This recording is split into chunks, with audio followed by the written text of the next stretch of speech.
आज हम बात करेंगे analytical treatment of the interference. इसका जो भी बेसिक थ्योरी है वो हम पहले पढ़ चुके हैं। आज हम इसके लिए एम्पलीट्यूड कब किस कंडीशन में कितना होगा कैसे होगा उस पर हम बात करेंगे। Suppose S1 S2 are the two coherent sources and this is the screen. हमें एम्पलीट्यूड फाइंड आउट करना है किसी पॉइंट P पे। This is the central point of the screen. Central point means दोनों सोर्सेज S1 एंड S2 से जो equidistant है।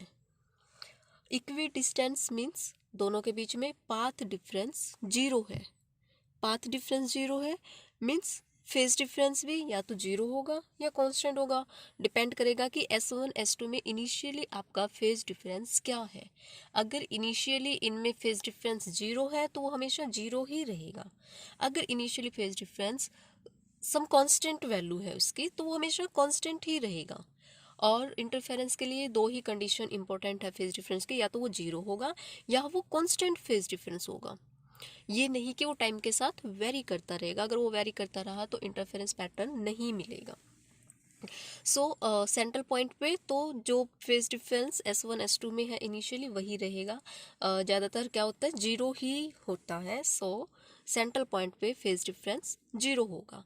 But अगर हम ऊपर नीचे सेंट्रल पॉइंट से दूर अगर हम जा रहे हैं ऊपर या डाउनवर्ड डायरेक्शन में किसी भी डायरेक्शन में तो वहाँ क्या है पाथ डिफरेंस दोनों के बीच चेंज हो रहा है। ओके और जैसे ही पाथ डिफरेंस चेंज होगा फेज डिफरेंस भी चेंज होगा। और उस पर्टिकुलर पॉइंट पे इंटेंसिटी या एम्पलीट्यूड क्या होगा वो किस पे डिपेंड करेगा, फेज डिफरेंस पे। और फेज डिफरेंस किस पे डिपेंड करेगा, पाथ डिफरेंस पे। Okay so suppose y1 is the displacement vector of the wave from S1. Okay, displacement vector from the S1. This is A1 sine omega t. Omega is the angular frequency of that wave. Okay, and A1 is the amplitude of the wave from the source S1. Y2. Y2 is the displacement vector for the wave reaching from S2 to P. Okay, so amplitude suppose A2 and sin omega t। अब हम किस wave की बात करें जो कि P point पे पहुंच रही है। P पॉइंट पे S1 से सपोज Y1 वेव पहुंच रही है और S2 से Y2। अब यहाँ पे क्या है phase difference, some phase difference है, non zero phase difference. Suppose this is delta. Delta is the phase difference between this two wave. यहाँ से जो दो वेव जा रही है उनके बीच में फेज डिफरेंस पॉज डेल्टा है। सुपरपोजिशन प्रिंसिपल क्या थी, जब भी एक से ज़्यादा वेव कंबाइन होती है और रिजल्टेंट एम्पलीट्यूड जो भी वो देती हैं उसे हम सुपरपोजिशन प्रिंसिपल बोलते हैं। So according to superposition principle resultant displacement vector क्या हो जाएगा, सपोज दिस इज y। दोनों को y1 प्लस y2 दोनों को ऐड करेंगे। So we have A1 sin omega t plus A2 sin omega t plus delta. This is the resultant displacement vector of the wave at this point, this P point. यहाँ हम formula apply करते हैं sin A plus B। क्या होता है sin A plus B, sine a cos b plus cos a sine b. यहाँ ये formula हम यूज़ कर सकते हैं। सो क्या मिल जाएगा हमें, y is equal to A1 sine omega t plus A2 sine omega t cos delta plus cos omega t plus sine delta. Okay अब इसमें जो इसको क्या करना है, सिंप्लीफाई करना है इस इक्वेशन को। जहाँ से कुछ आपको कॉमन लग रहा है कॉमन ले लीजिए, प्लस माइनस हो रहा है वो कर दीजिए। यहाँ से हम क्या करेंगे, साइन ओमेगा टी दोनों टर्म्स में कॉमन है तो हम इसको कॉमन ले लेते हैं। क्या बचेगा, साइन ओमेगा टी हम कॉमन ले लेते हैं, यहाँ क्या बचा A1 और यहाँ क्या बचेगा A2 कॉस डेल्टा। ओके, और साइन ओमेगा टी हमने कॉमन ले लिया, और क्या बचा, A2 कोस ओमेगा टी साइन डेल्टा। ये इक्वेशन आ गई हमारे पास।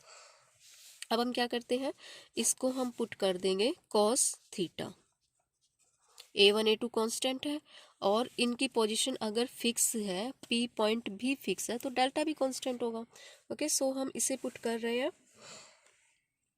कॉस थीटा और sine omega, sorry, A2 sine delta, A2 sine delta, इसको हम पुट करते हैं sine theta, and A1 plus A2 cos delta को हम पुट कर रहे हैं कॉस थीटा। सो हमारे पास इक्वेशन क्या हो जाएगी, y is equal to cos theta sine omega t plus A2 sine delta को हमने पुट कर दिया साइन थीटा। सो यहाँ क्या आ जाएगा, cos omega T sine theta. Okay, अब इसको फिर से देखिए, कोई फॉर्मूला बन रहा है, ये किसका फॉर्मूला बन रहा है, again sine A plus b का फॉर्मूला बन रहा है। तो इसको हम फिर से क्या लिख देंगे, sign omega t plus theta. Okay, और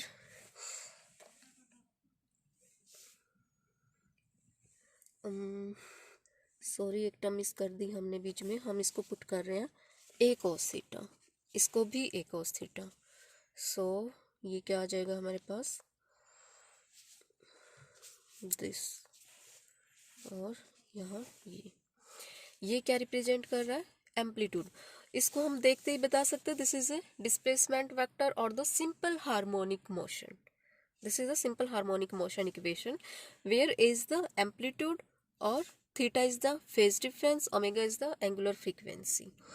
So हमने क्या किया था, y1 y2 to different displacement vectors लिए थे टू वेव के, और उनको जैसे हमने स्प्रिंपोज, दोनों वेव हमारी स्प्रिंपोज करती है P पॉइंट पे, दोनों का रिजल्टेंट वेव वेक्टर हमारे पास क्या आया, y is equal to A sine omega t plus theta. अब हम क्या करते हैं, suppose this is equation 1 and this is equation 2, दोनों को स्केयर करके ऐड कर देते हैं। Equation 1 square plus equation 2 square, क्या आ जाएगा, A square plus A square cos square theta और A square sine square theta.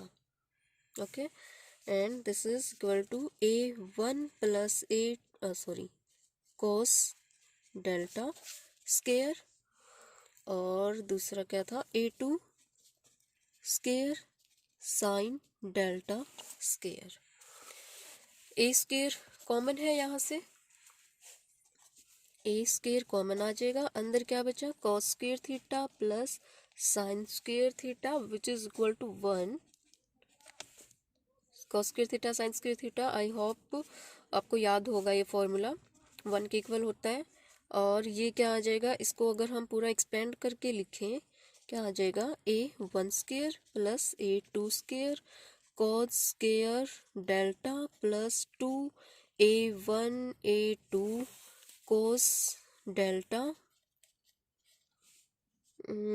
Plus A2 square sine square delta. इसको आगे सॉल्व कीजिए, ये 1 के इक्वल है, क्या आ जाएगा, A square is equal to, इसमें देखो क्या कुछ कॉमन है, क्या है, A2 स्क्वायर कॉमन है। Okay, A1 square plus A2 square common है, अंदर क्या बचा, cos square delta plus sine square delta and plus 2A1 A2 cos delta. Okay, this is equal to 1 again. Okay, so we have A square is equal to A1 square plus A2 square plus 2A1 A2 cos delta. ये आ गया हमारे पास। A क्या था, amplitude at point P। So A की value A1 square plus A2 square plus 2A1 A2 cos delta, ये आ जाएगी। Okay, this is the resultant amplitude. अब हम स्पेशल केसेस की बात करते हैं। A1 A2 है, इनकी ये क्या कांस्टेंट है, एम्पलीट्यूड आपके कांस्टेंट रहेंगे। ओके, जो इनिशियल आपके एम्पलीट्यूड थे S1 एंड S2 का, ये वो है। सो ये कांस्टेंट रहेंगे। आपके वेरिएबल क्या है, डेल्टा, फेज डिफरेंस, और ये किस पे डिपेंड करेगा, P की पोजीशन पे डिपेंड करेगा। सो अगर डेल्टा आपके पास इंटीग्रल मल्टीपल ऑफ 2 पाई है, 2 पाई, n की वैल्यू आपके पास 0 1 2 3 कुछ भी हो सकती है। अगर डेल्टा इंटीग्रल मल्टीपल ऑफ 2 पाई है तो उस केस में क्या हो जाएगा, cos 2 पाई क्या होता है, cos 0 क्या होता है, 1, cos 2 pi is also 1। Okay, so उस केस में आपके पास एम्पलीट्यूड की वैल्यू क्या आ जाएगी, when delta is equal to integral multiple of 2 pi, then amplitude आपके पास क्या आ जाएगा, A1 square plus A2 square, this plus ये इसकी वैल्यू क्या हो जाएगी 1, सो 2A1 A2। ओके, ये किसका फॉर्मूला हो गया, A1 plus A2 square, A1 plus A2, sorry this is 1। तो ये क्या आ गया हमारे पास, A1 plus A2 resultant amplitude. ये कब है, जब आपके पास डेल्टा की वैल्यू ये होगी, मीन्स आपके पास एम्पलीट्यूड क्या आ रहा है, मैक्सिमम आ रहा है। Okay, amplitude is maximum. और इंटेंसिटी क्या होती है, इंटेंसिटी एम्पलीट्यूड का स्क्वायर होती है। सो intensity A1 plus A2 square, ये आपके पास इंटेंसिटी आ जाएगी। अब हम बात करते हैं जब आपके पास डेल्टा की value integral odd integral multiple 2n plus minus 1 pi, odd integral multiple of pi है आपके पास। ओके, अगेन n इज आपके पास 0 1 2 3 एंड सो ऑन। इस केस में क्या हो जाएगा, cos पाई क्या होता है, -1, cos 3 pi is also -1, 5 pi is also -1। So odd integral multiple of pi, cos की वैल्यू क्या होगी हमेशा -1। उस केस में एम्पलीट्यूड आपके पास क्या हो जाएगा, A1 square plus A2 square -2A1 A2 ⁻², ये आपके पास एम्पलीट्यूड हो जाएगा। ओके, इसको हम क्या लिख सकते हैं, क्या है ये, A1 माइनस A2 स्क्वायर, इसका फॉर्मूला है। ओके, और A1 माइनस A2, ये आपके पास एम्पलीट्यूड आ गया। इंटेंसिटी अगेन आपके पास A1 minus A2 square, intensity amplitude का स्क्वायर होती है। This is a minimum intensity. और हम इंटरफेरेंस के केस में अगर हम बहुत ही क्लियर इंटरफेरेंस पैटर्न अगर हमें चाहिए तो उस केस में क्या होना चाहिए, A1 A2 आपके मोस्ट प्रोबेबली इक्वल होने चाहिए या नियरली इक्वल होते हैं, उसी केस में हम इंटरफेरेंस पैटर्न को ऑब्जर्व कर सकते हैं। अदरवाइज हमें जनरल इल्यूमिनेशन ही दिखेगा।